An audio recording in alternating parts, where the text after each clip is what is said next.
Hi, my name is Martin, and I would like to go on a spiritual journey covering different subjects, but today, Eucharistic miracles, and in this particular instance, the one that occurred in Lanciano, Italy.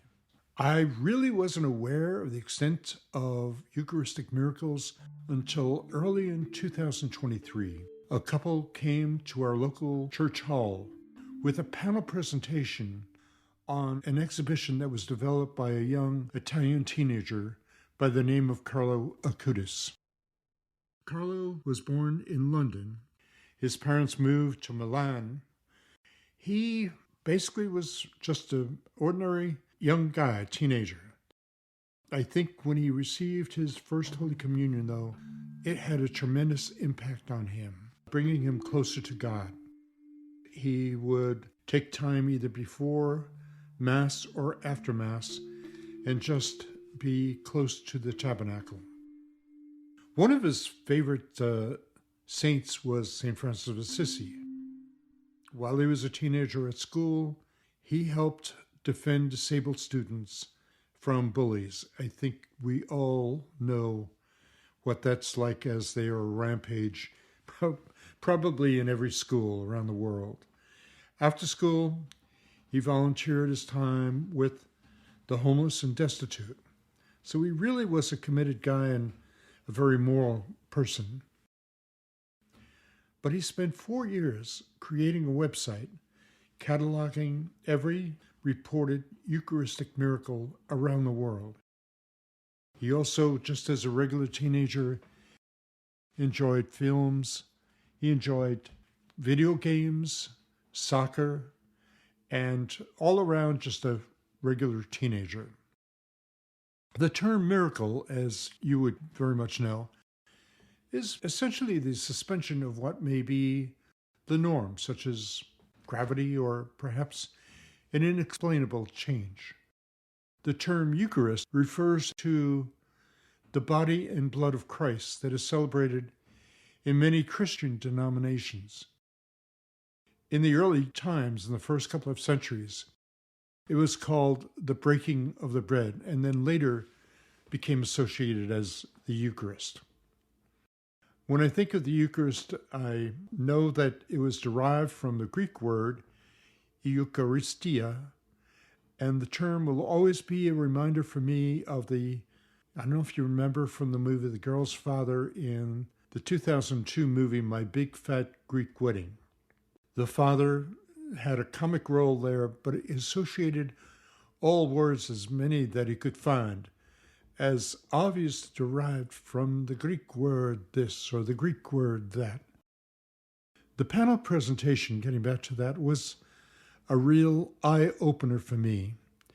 It just made you aware that there are elements at work that are not of the here and now, and they have had a tremendous impact on people through the ages. I was just taken aback by the work that Carlo accomplished. People may choose not to believe in these occurrences, and that is totally, totally okay. But I keep on thinking, what if? What if? For your information and reference, there are 2 websites that I know about that detail and describe the individual miracles. One is www.miracolieucharistici.org. That may have been started by Carlo Acutis through his research. And there is another entitled The Real Presence. That's www.therealpresence.org. That has a description of the miracles and, I believe, a publication that can be purchased about the miracles that Carlo Acutis uncovered.